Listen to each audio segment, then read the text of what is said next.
Go on, Heather. This sounds very encouraging. Well, I'm not sure about all the details, but I started remembering some bits and pieces this morning after breakfast. Well, perhaps you had another memory breakthrough. You think that's what it was? Tell me, let's find out. Well, it seems that I was in New York City, and I remember being really ill and having a high temperature. I don't know. It's so hard trying to face your past and deal with it when you don't know what it was. Listen to me. Try to hold on a little longer. Got to fight to hold on to your memory. All right, I'll try. I was in New York, and I was very ill, and there was a woman. Her name was Mrs. Hadley, that's it. Mrs. Hadley, how did you know this woman? She took care of my son, Stephen Lars. She took care of him because you were too ill? That's right. She took care of him for me, and she's the one who convinced me that I had to give him up because I couldn't care for him myself. Tell me how she convinced you. What exactly did she say? I don't remember anymore. It's all slipping away from me again. I guess it's just another blind alley, Dr. Nelson. Oh, no, Heather. Look, you're doing very well. Very well indeed. And this thing that you feel about yourself is not at all unusual. It isn't? Heather, many patients, even when they begin to make a real improvement, conjure up all kinds of excuses within themselves so they don't have to go back to their former lives. They become fearful. You think that's what it is? That I'm just conjuring up excuses because I'm afraid? In a way, yes. But look, you're also showing a great deal of determination, hanging on to bits and pieces of memory and trying to put them together as best you can. It's like a blind attempt at patchwork. Heather, you've just hit on the basic definition of therapy. You know, putting the patchwork together to form a recognizable pattern. You make it sound as if there's almost a glint of hope. Better than that. You know, if you keep up this kind of improvement, there's no reason why you can't leave Forest Hills one day and be treated as an outpatient. Do you really think that'll ever happen? Now, wait a minute. We'll go slowly. I mean, perhaps not stay as long as you did the last time. Maybe Dave visits for a while. I don't know. That sounds like such a big step. Are you frightened? Are you afraid you might go through another retrogression? No, not anymore. I think I've adjusted very well since I came back here, and I've got better control over my emotions. Good. Then you're willing to try it as an outpatient? When you think I'm ready, I'd be willing to try it. Heather, all of this may be a reality sooner than you realize. But I want you to be sure how you honestly feel. I know that my son is well. And I want to go back and make a home with my husband. I know it's what I want, Dr. Nelson. More than anything, I want to go back home to them. Sorry it took me so long. What was it? Let me get back to you. You asked me about the lineup. 4 witnesses have positively identified Ann Logan as being at the scene of the crime. You're sure? There's no mistake. Oh, yes, we're certain. All right, they identified her as being there, but it could have been hours before or hours after. What time did they see her there? At the approximate time of the murder. This is not guesswork, Joe. No, this is impossible. There's got to be a mistake. There has to be some explanation. That's what we're hoping. Did you corroborate this with the coroner's report? I mean, does the time of death on the coroner's report match with the time that they said they saw her there? I'm waiting for his preliminary report before I go to the DA. The DA? I may have to press charges, Lesley. Oh, Burt. Sorry. There's got to be a mistake here. I'm sorry. We're getting Ann out of this mess. You've got this evidence. You've even got a motive. Do you have a murder weapon? No, but we'll find it. I do know that Ann Logan was lying to me when I first brought her down to headquarters for questioning. Things do not look good for her. Burt, what does Lee Baldwin think about this?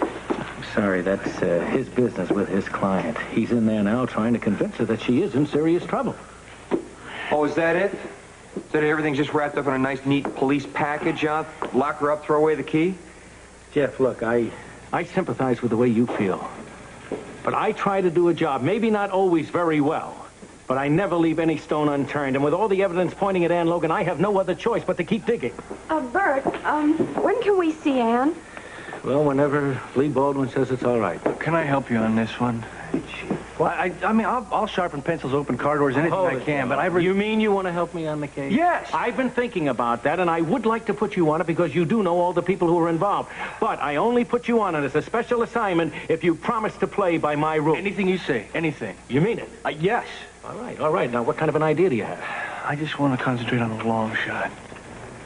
What? Heather Weber. Heather, what are you talking about? Well, it's that feeling you just got a few minutes ago gave me my old gut feeling that I've had ever since I've known her. I just want to make sure that there was no way she could have gotten out of that sanitarium the night Diana was killed.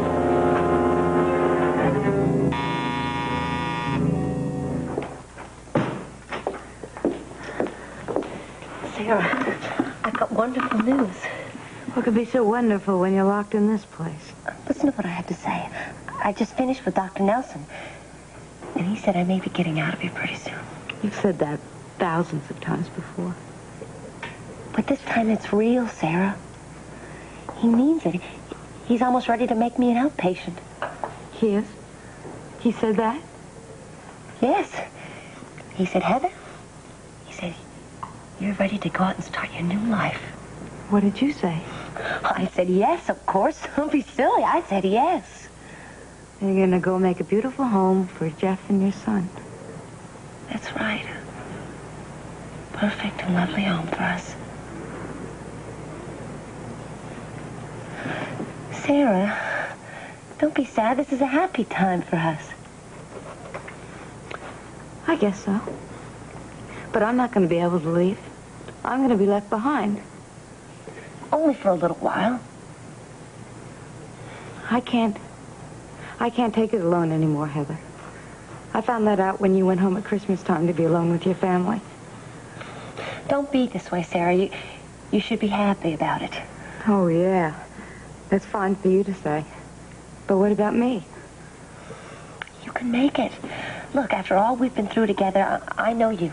You can make it through anything. I know you can. You won't be here very much longer after I've left. I promise you. You don't know that. You don't know that at all. I do. I'm your true friend. Your best friend. I love you almost as much as I love my own family. Gotta share our secrets together and care for each other. If it weren't for you being my very best friend, I wouldn't be getting well enough to get out of here at all. Mean that? Yes, I do. We're gonna be friends till we die.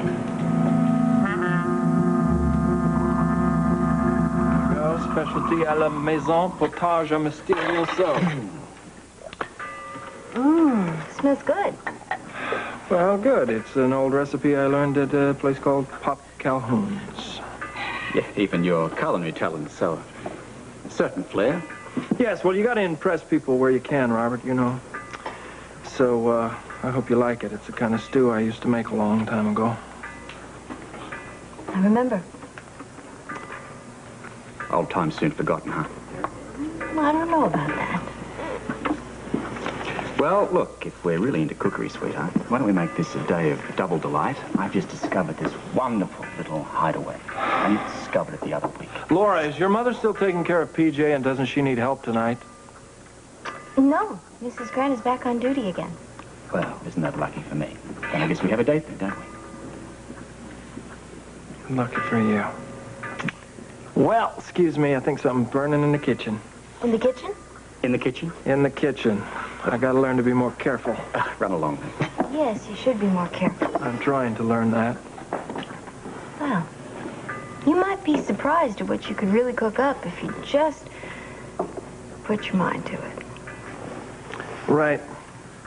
Bon appetit.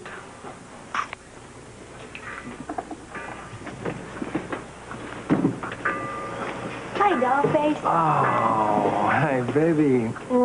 What you got for a slightly hungry baby sister? Anything you want. Anybody who calls me Dollface gets exactly what they want. How about a double scoop of the Mysterioso stew? Okay, how about a single scoop? Single, what's the matter? What happened to my favorite food critic? Oh, I've been thinking about Anna on the way over here. I'm really worried about her. Yeah, I figured you would be. I mean, it's bad enough that Diana Taylor got killed. But now they're trying to accuse Anne of doing it. I think the whole thing stinks. Little heart is so big. All those people at the hospital are like your family, aren't they, baby? Almost. But you and Ruby are always going to be my #1 special people. Oh, you're just trying to make points with the cook, Chuckle Puss. Oh,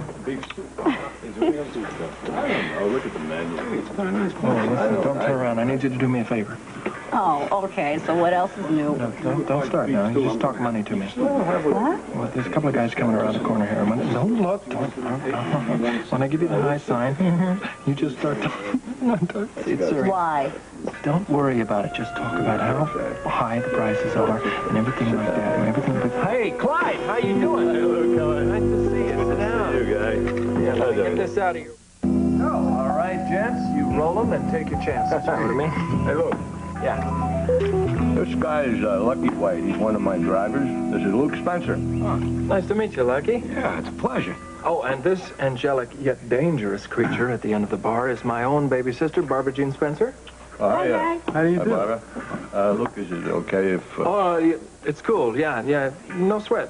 Barbara is cool. As a matter of fact, are you ready to order, BJ? Yeah, you know, Luke, I've been meaning to speak to you about these prices. Prices?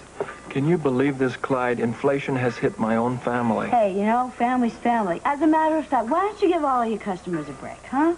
Now, don't start with me, Barbara. You come in here every day and drink coffee for free. If you're going to eat the food, it costs money. I'm going to be eating frozen dinners if you don't bring your prices down soon. Yeah, these prices are kind of high. Hey, see, listen, Lucky over here, he agrees with me. Well, people got to watch their expenses. You tell him, Lucky, he never listens to anything I say. Well, I mean, look at me, for instance. Yeah? Hey, this passbook is on my savings account. See?